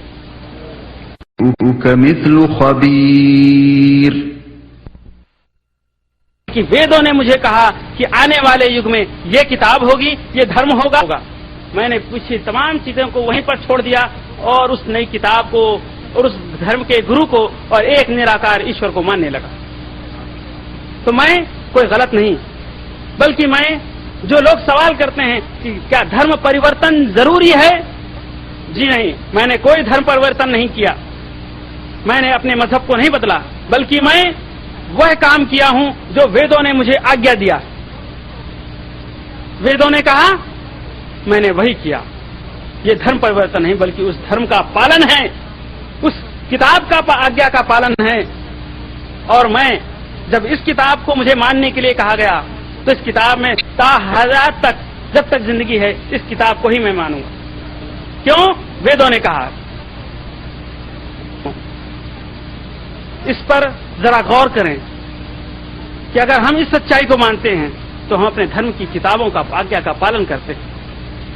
अगर हम इन बातों को नहीं मानेंगे तो क्या हम अपने उस धर्म की किताबों को मानने का हम, या वह हमारे धर्म की यदा ही धर्मस्य ग्लानिर्भवति भारत अभ्युत्थानम धर्मस्य विनाशाय च दुष्कृता। धर्म की स्थापना हमेशा सत्य पर हुई है, सच्चाई पर हुई है। और सच्चाई तो यही है, धर्म तो यही है कि जो सच्चाई आए उसे मान लो, और जो इस सत्य को ना माने वह असत्य का अभागी होगा, वह झूठ का साथ देगा, और झूठ का साथ देने वाला अधर्म होता है, और अधर्म होता है दुश्मन, दुष्ट, और उस दुष्ट का कहता है वेद विनाश कर दो, विनाशाय च दुष्कृता। फैसला आप पर छोड़ता हूं। मेरे भाइयों, गौर करें अपने जीवन के बारे में कि आज हमारी जिंदगी 30, 35, 40 साल गुजर गई। क्या हमारे बचपन से लेकर आज तक हम किस ईश्वर को माने हैं? किस ईश्वर की हमने भक्ति की है? क्या हम अपने धर्म ग्रंथों से दूर नहीं? क्या हमारे गुरुओं ने, हमारे माँ बापों ने इन बातों से हमें दूर नहीं रखा? गौर करें और इस सच्चाई को मानने के लिए तैयार हो जाएं और कोशिश करें। आप खुद पढ़ें, आपको ये सच्चाई खुद ब खुद मालूम हो जाएगी। अल्लाह रब्बुल आलमीन से दुआ है कि अल्लाह रब्बुल आलमीन सच को समझकर और उसको सोच समझकर उस पर गौर और फिक्र करके उसको कबूल करने की तौफीक अता फरमाए। अल्लाह, इस दुनिया में जितने भी हिंदू भाई हैं उनको उनकी किताब गौर और फिक्र से पढ़ने की तौफीक अता फरमा, और उस किताब को पढ़कर उस सच्चाई को कबूल करने की तौफीक अता फरमा और हिदायत बख्श। और दुआ है कि बोलने वाले को और सुनने वालों को, दोनों को भी हिदायत की तौफीक दे। बोलने वाले के बातों में असर दे कि सुनने वालों के दिल तक उतर जाए। ऐ इलाहुल आलमीन, जिस अंदाज में भी मैंने आप लोगों के सामने जो बातें रखी हैं उसे कबूल फरमा ले। और मैं शुक्रगुजार हूं, शुक्रिया अदा करता हूं उन मोहतरम हजरात का जिन्होंने इस काम को बखूबी, इस प्रोग्राम को ऑर्गेनाइज किया और इस पर अपनी मेहनत, अपने माल और दौलत, जो कुछ भी अपना वक्त खर्च किया। अल्लाह इन तमाम चीजों को कबूल फरमा ले, खास अपनी रजा के लिए, और आखिरत में नजात का जरिया बना दे। इलाहुल आलमीन, बोलने वाले और सुनने वाले दोनों के गुनाहों को माफ फरमा और शर्फ कबूलियत बख्श हमारी नेकियों को। आमीन सुम्मा आमीन। रब्बिक फिल आमीन। सुभान रब्बिका रब्बिल इज्जति अम्मा यसिफून व सलामुन अलल मुरसलीन वल्हम्दुलिल्लाहि रब्बिल आलमीन। अस्सलामु अलैकुम व रहमतुल्लाहि व बरकातुहू।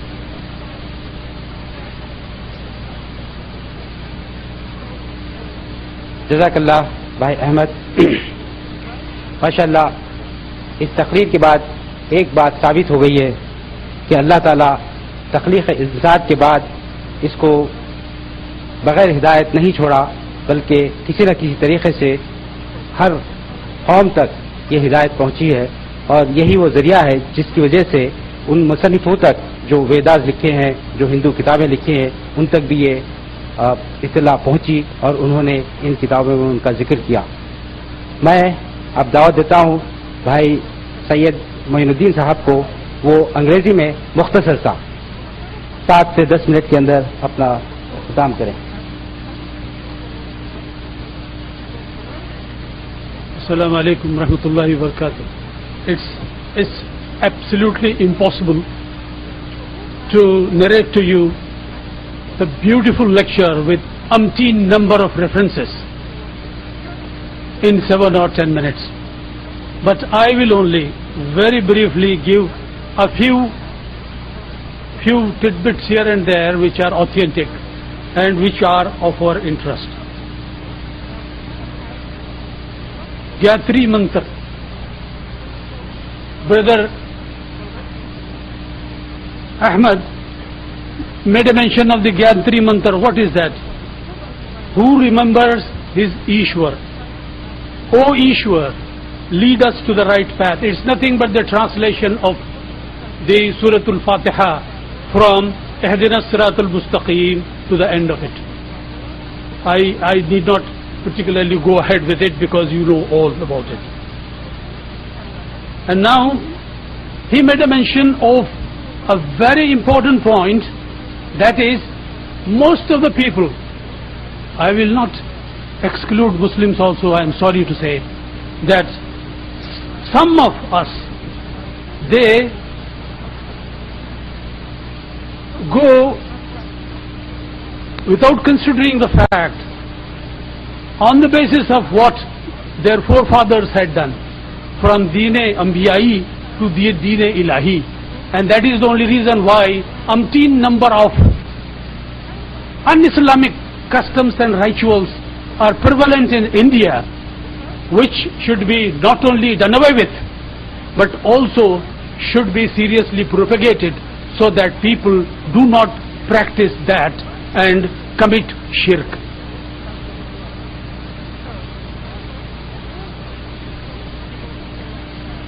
And in Bhagavad Gita had made a mention of chapter 15, Shloka 3, instructions. Recognize your Ishwar. If you don't recognize, you will go astray. Very simple, brief, but such a great advice that is given in this.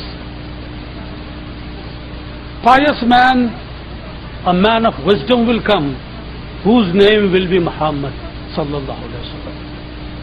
So clearly, in many shlokas, Brother Ahmad has given the narrations of the coming of the Prophet and the last Prophet, peace and blessings of Allah be upon him, in such a clear, vivid, simple, understanding references that one cannot just deny.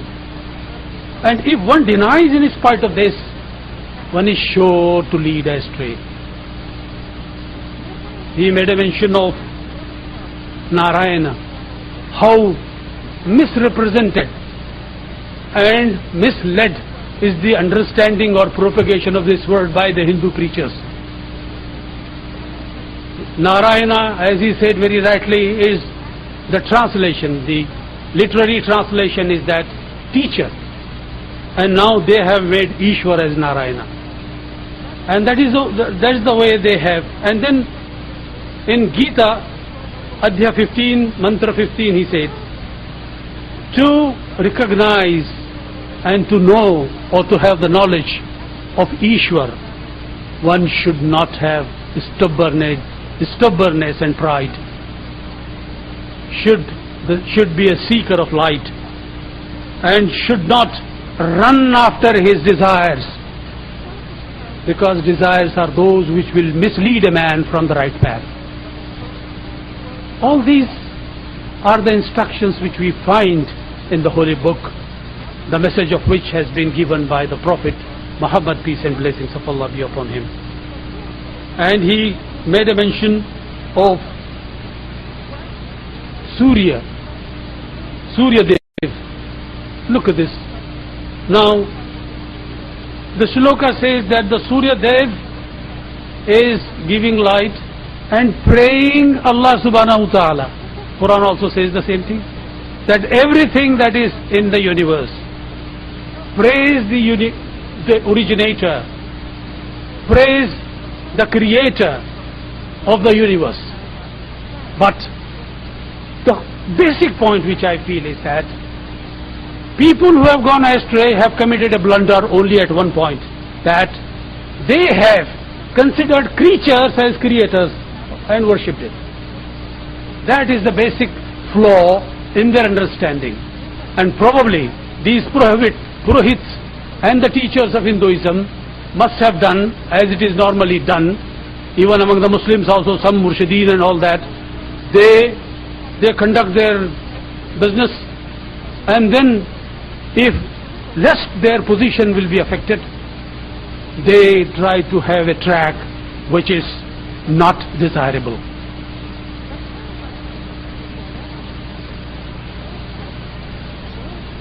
Guru, they are considered as Bhagwan, though Guru means that who gives the knowledge of understanding divine unity, oneness of God, and not the God himself. Now in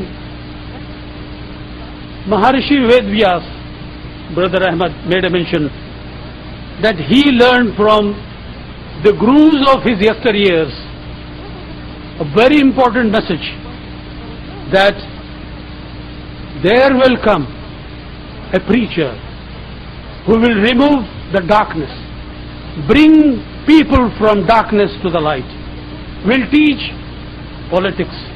He will have 4 companions. He will be from the respectable family, and his name will be Muhammad sallallahu alaihi wasallam. He will come as a guru for all mankind. He will be born in Arabia. He will speak the truth of divine unity. What he will receive from Ishwar, he will convey. Wahi. Yes, please, go ahead. Brothers, भाइयों, जैसा कि ऐलान किया जा चुका है, अभी question answer session होगा. जो हजरात सवाल करना चाह रहे हैं वो इस राइट साइड पे आ जाए यहाँ पे, ताकि सवालात जो है जल्दी शुरू करें. और सबसे पहले ये मैं ऐलान कर दूं कि भाइयों, सवालात सिर्फ आज के टॉपिक के ऊपर ही हो, यानी हिंदुइज्म और इस्लाम के ऊपर जो सवालात करना चाहे उस पर ही करें, दूसरे सवालात ना करें. और करने से पहले अपना नाम बताएं, अपना काम बताएं, प्रोफेशन बताएं. और इस हाल में हमें जो भी अगर नॉन मुस्लिम्स अगर हैं तो मैं चाहता हूं कि उन भाइयों को पहले प्रेफरेंस दें. इसमें कोई हाथ उठा सकते हैं? नॉन मुस्लिम्स कितने हैं प्लीज? बहरहाल अगर सवाल करना चाहे तो वो पहले सामने आए, और अगर कोई भाइयों को वो लोग आए हैं तो उनको पहले मौका दें ताकि उनके सवालात जो है पहले जवाब दे सकें. अच्छा, यहाँ पे एक अनाउंसमेंट है, किसी का एक मोबाइल गुम हो गया है. लेडी मोहतरमा का मोबाइल गुम हो चुका है, नोकिया है. अगर किसी को मिला है तो डैश पे लाए या वहां पे हमारे मुंतजिमीन को दे दें. दूसरा अनाउंसमेंट ये है कि यहाँ पे इंट्रोडक्शन फॉर्म दिया गया है आप लोगों को, वो फॉर्म फिलअप कर दें और हमारे जो यहाँ पे मंदूब हैं उनको वो दे दें.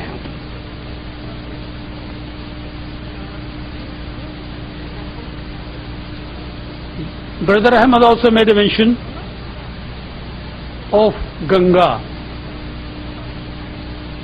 What a misunderstanding, propagation of the word Ganga and its water. Ganga means clear water and nothing else.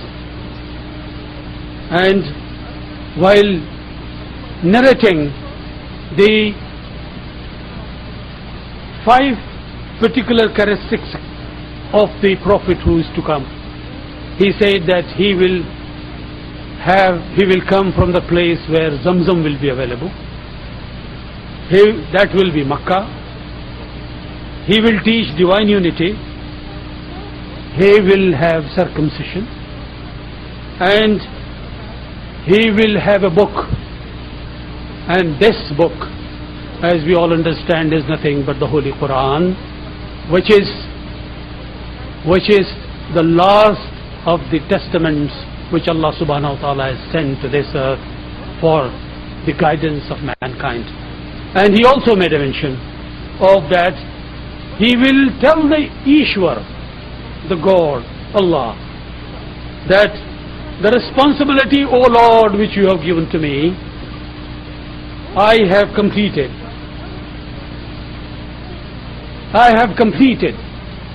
I am reminded of that 10th of Zulhijjah or 9th of Zulhijjah, 10th Hijri. The Prophet, peace and blessings of Allah, delivered a message in which he looked at the end of the message, he looked at the sky and said, "O Allah, I have conveyed to your people the responsibility that you have given to me, the message that you have given to me in toto." And he asked as a witness to the people, his companions, who replied in affirmative. And he made a mention that his followers will be running after him as the children run after mother. The sense of sacrifice, the sense of selflessness, the impeccable character that the companions of the Prophet were having. He speaks of this. They were so marvelously exhibiting the love towards the Prophet that when there was Sulh Hudaybiyah, a person who came and went to the Mushrikeen of Makkah, he said that I have never seen, I have visited many places and met many kings. I have never visited such a affectional love for the Master as I have seen there with the Muhammad, his followers. Sallallahu Alaihi Wasallam.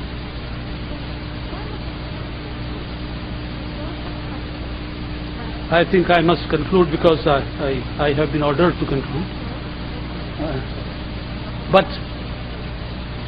before I conclude, certainly I will read a shloka which Brother Ahmad has read earlier in his speech. Brothers, Islam is peace, and it is peace that has been taught right from the beginning of the prophethood. Adam, peace be upon him, to Prophet Muhammad, peace and blessings of Allah be upon him. Brother Muhammad gave a shloka, and I will try to just repeat that shloka. Om Dhom Shanti Antaraksha Dhom Shanti Shantirapa Shanti Roshadhya Shanti Vanaspataya Om Shanti Rehi Shanti Shanti Shanti Wa akhiru da'wana alhamdulillahi rabbil alamin. Thank you, Brother Moin. It was a very difficult task, but alhamdulillah, he has done very well. Because the speech was, completely, everything was important. It is difficult to select from that. So, भाइयों, जैसा कि मैंने कहा आपको, अभी सवाल जवाब का सेशन शुरू हो रहा. आप सवाल इसी मौजू के बारे में करें, और सवाल हिंदी में, इंग्लिश में किया जा सकता है, जब तक कि जो है ये इसी टॉपिक के बारे में हो.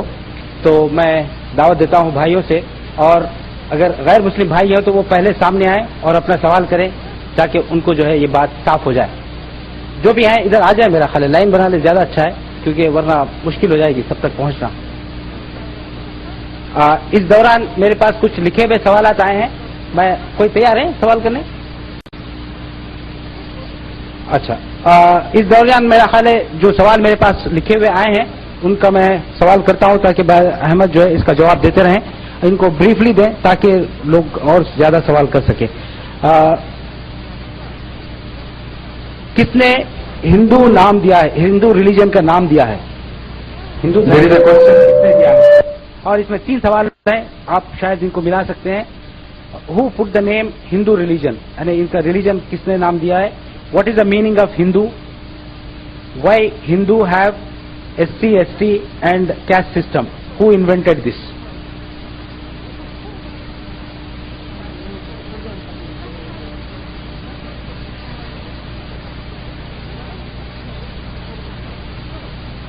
सवाल किया गया है कि हिंदू धर्म का ये नाम, हिंदू धर्म के अंदर ये हिंदू शब्द किसने दिया है?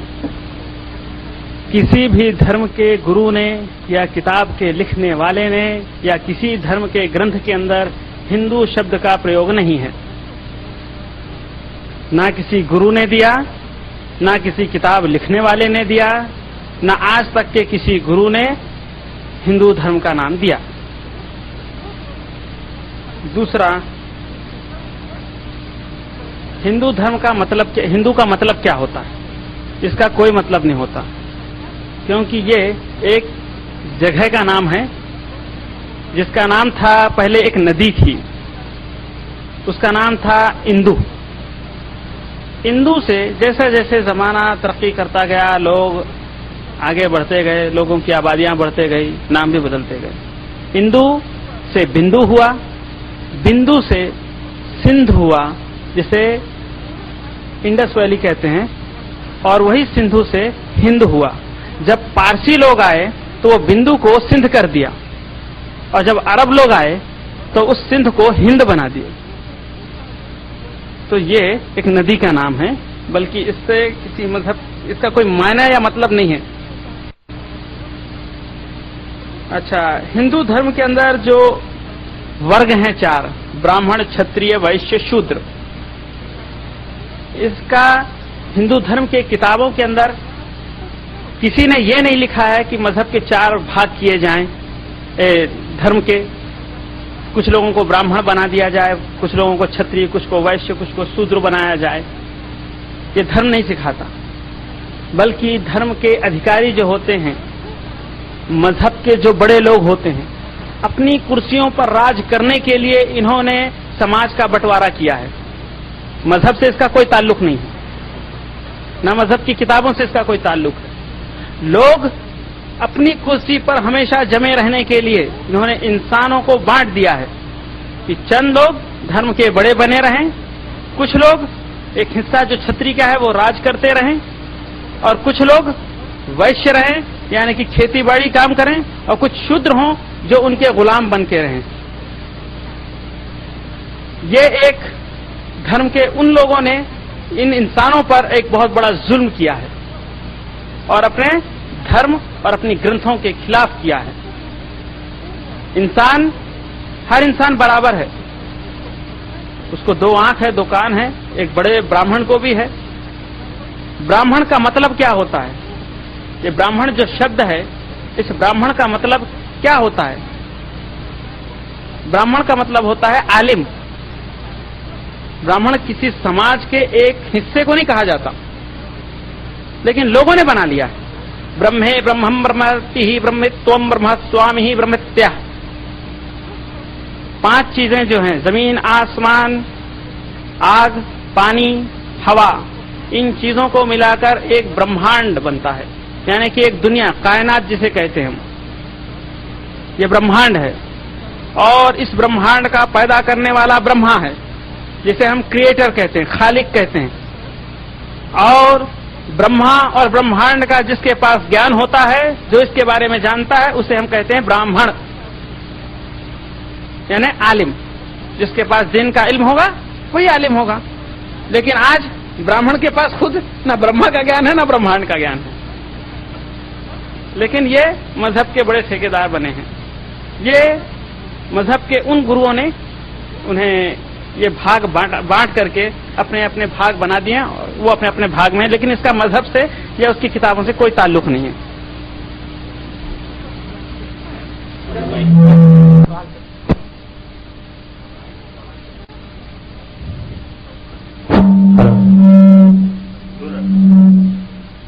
There is a question by Brother Bala. By professional, he is an electrical engineer. How Sri Sai Baba and Sri Ramakrishna Paramahamsa viewed Islam? I learned that they have respected Islam a lot.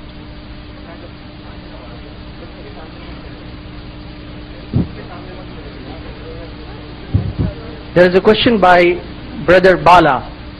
By profession, he is electrical engineer, and his question is how Sri Shirdi Sai Baba and Sri Ramakrishna Paramahamsa viewed Islam. I learned that they have respected Islam a lot.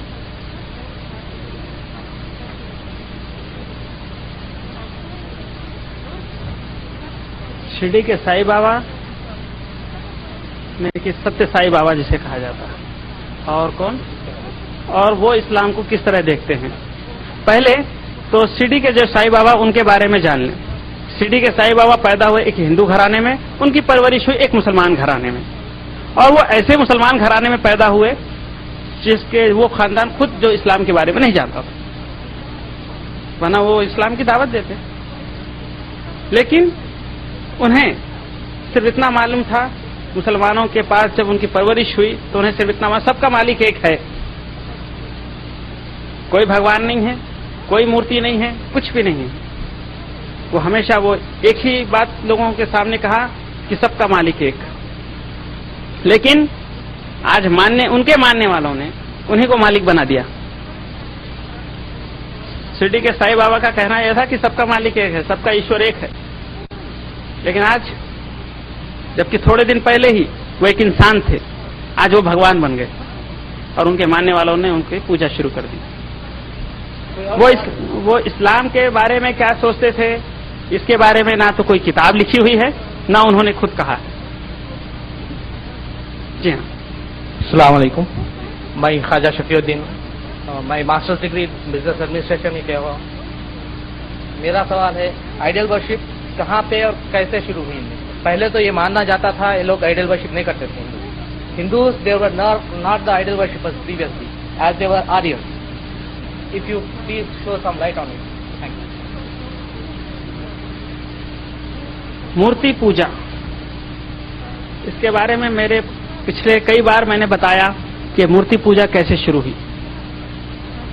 वैसे तो लोग ये कहेंगे कि हवाई ख्याल तो ये है कि लोग कहते हैं कि ये 10,000 साल पुराना, 50,000 साल पुराना शैतान ने जो है उनके पास आया और कहा कि तुम शैतान, ये पत्ते भगवान है तुम्हारी, ये पूजा करो। ये सिर्फ ख्याली पुलाव है। मैं आपके सामने सिर्फ वो बातें रखता हूं जो महर्षि वेदव्यास ने अपने ग्रंथों के अंदर लिखी हैं। उनका कहना यह है कि जिस वक्त मैं ये ग्रंथ लिख रहा हूं, ऐसे लोगों के बीच में हूं जो इंसान जीवन के किसी भी तरीके को नहीं जानते कि उन्हें खाना किस तरह से है, पहनना किस तरह से है। वो धर्म से बहुत दूर हैं, वो पशु समान हैं, यानी जानवर के जैसे। तो उस वक्त महर्षि वेदव्यास ने उन इंसानों को समझाने के लिए, धर्म के करीब करने के लिए, और उस वक्त के जो इंसान थे वो इंसान को इंसान नहीं समझते थे, बल्कि इंसान को इंसान फाड़ कर खाता था।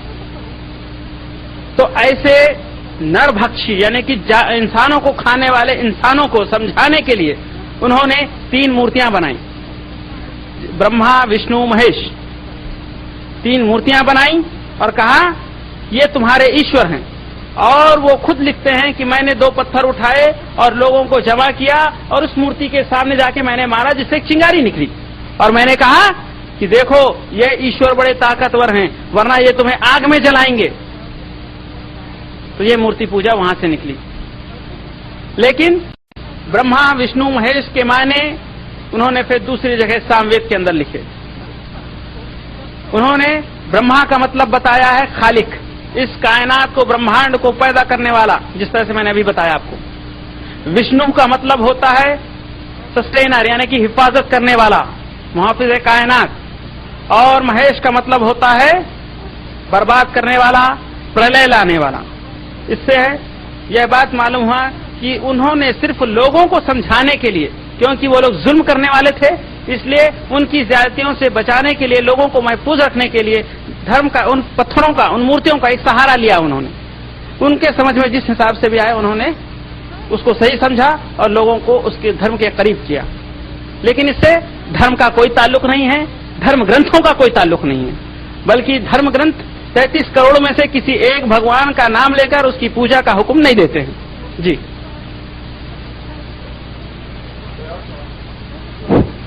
अस्सलाम वालेकुम।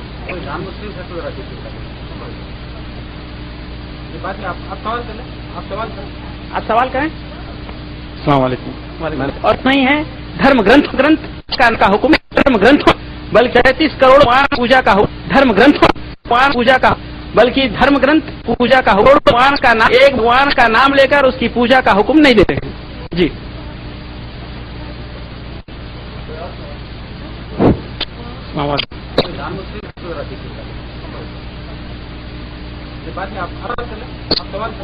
आप सवाल करें। अस्सलाम वालेकुम। मैंने Masood Abdul Rahman.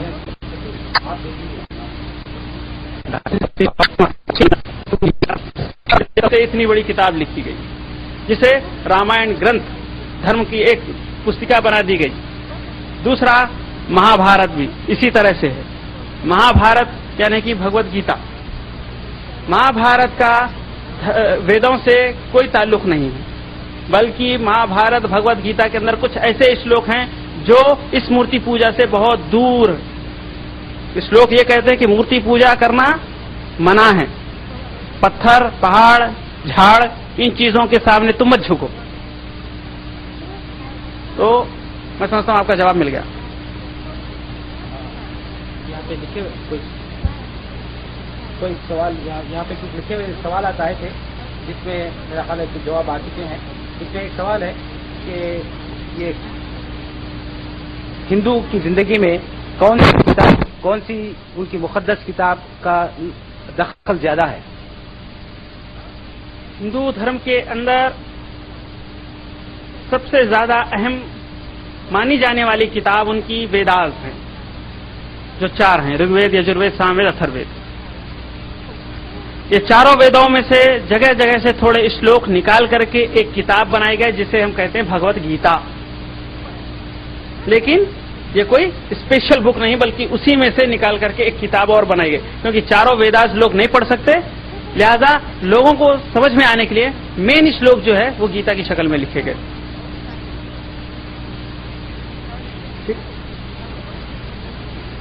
Assalamu alaikum, brother Ahmed. My name is Muhammad Rafiq. I'm a graphic designer. I would like you to suggest any easy reference book, either authored by you or by some other writer, okay, so that Muslim brothers can do dawa work towards their Hindu friends and brothers. Okay. अगर अब भी ना जागे तो, Pardon? अगर अब भी ना जागे तो, ये एक किताब है जिसके राइटर हैं शम्स नुवैद उस्मानी। मैंने किताब को चेक किया है, बहुत अच्छी किताब है, बहुत अच्छे रेफरेंसेस के अंदर वेदास के बिल्कुल सही और साफ रेफरेंसेस हैं। उन्हें अगर आप पढ़ें और किसी गैर मुस्लिम को दावत देने के लिए अगर आप इस किताब का इस्तेमाल करते हैं, बहुत बेहतर है। The second thing is short में है लेकिन बहुत अच्छा है। Okay. And what is the ideal way you suggest to approach our Hindu brothers? Ideal way, which is Hindu भाइयों को अगर आप दावत देते हैं तो सबसे पहले उन्हें एक अच्छे अखलाक के साथ पेश करें, एक सम्मान दें, उन्हें इज्जत दें, और उनके सामने वेदास को पहले आप पूछें कि वो किस पुस्तक को मानते हैं, किस किताब को मानते हैं, वो अपने धर्म की किस किताब को मानते हैं, रामायण, महाभारत, भगवत गीता, भविष्य पुराण हो, उपनिषद हो या कोई और किताब। जब अगर आप उनकी किताबों से वो कोई एक नाम दें कि हम वेदास को मानते हैं, रामायण को मानते हैं, भगवत गीता को मानते हैं, तो उन्हीं की किताबों में से आप इस्लाम बता सकते हैं कि देखो तुम्हारे किताबों के अंदर एक ईश्वर की इबादत है, मोहम्मद सल्लल्लाहु अलैहि वसल्लम का नाम है, और बहुत सारी ऐसी चीजें हैं जो इस्लाम के अंदर है। ये सवाल है,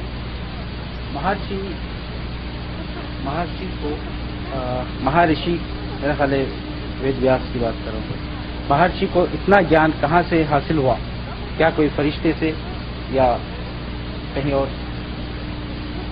महर्षि वेद व्यास, जिस तरह से अल्लाह रब्बुल आलमीन ने कहा कि हमने हर उम्मत में अपने अंबियाओं को मबूस किया, हर जबान पे, हर कबीले पर, और आसमानी 4 किताबें हैं, तौरात, ज़बूर, इंजील और आखिर कुरान, और कुछ सहीफे हजरत इब्राहिम अलैहिस्सलाम पर भी नाजिल हुए।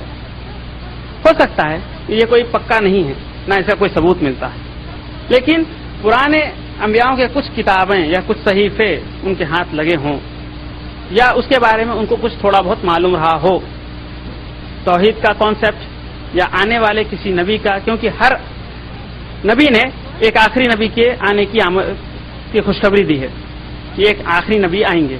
हो सकता है महर्षि वेदव्यास को इस बारे में कुछ इल्म हुआ हो और उन्होंने संस्कृत जबान में एक किताब लिखी जो वेदास है। वालेकुम सलाम। अहमद भाई, मेरा नाम अब्दुल्ला है। आप इस्लाम तो तकरीबन 5-6 साल से इस्लाम है, हाँ जानते हैं। जिस तरह से वहदानियत का कॉन्सेप्ट आपके वेदों से मिलता है, इसी तरह इस्लाम में भी है। उसके बावजूद भी हिंदुइज्म में शिर्क किया जा सकता है। इस तरह की कोई मुतशाबहत इस्लाम माशरे में आपने देखा? नहीं, लेकिन अभी ये सवाल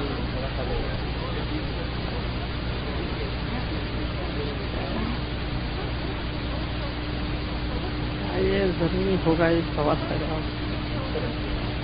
खैर, सवाल ये है मेरे भाई का कि हिंदू धर्म के अंदर जिस तरह से तौहीद है, यानी कि किताबें उनकी कहती हैं कि ये तौहीद है कि एक अल्लाह की इबादत करो और इसके सिवा किसी की नहीं। मांगना है तो अल्लाह से मांगो वरना किसी से नहीं। क्या वेदास भी इसी तरह से कहते हैं, लेकिन कुछ ऐसी बातें आपके समझ में या नजर में आई जो इस्लाम के अंदर और हिंदू धर्म के अंदर दोनों एक बराबर हो। है ऐसी बहुत सारी बातें। देखिए, जब आदमी कुरान से दूर हो जाए, हिदायत की, क्योंकि कुरान एक हिदायत की किताब है, अगर कोई आदमी हिदायत की किताब से ही दूर हो जाए तो कैसे वो हिदायत के रास्ते पर होगा? मतलब है कि मुख्तसर लेकिन बेहतर होगा ये जवाब। जरूरत है कुरान के करीब आने की, कुरान को पढ़ने की, उसको समझने की और हिदायत हासिल करने की, इंशाअल्लाह। अस्सलाम वालेकुम, मेरा नाम फारूक अहमद है। I am a chemical engineer. My question is, can any Muslim visit temples? It's a general question. Can any Muslim visit temples और can any Muslim visit temples और एनी हिंदू और नॉन मुस्लिम के विजिट मस्जिद्स एक्सेप्ट हरमैन? आपका नाम क्या है भाई? मेरा नाम फारूक अहमद है जी।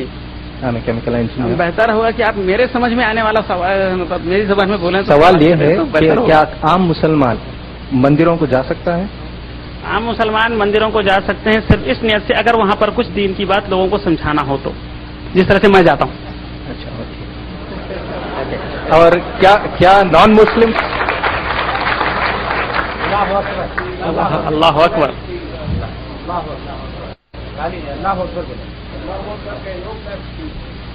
Okay. Can non-Muslims visit mosque? Generally, this is the problem. बिल्कुल, बेशक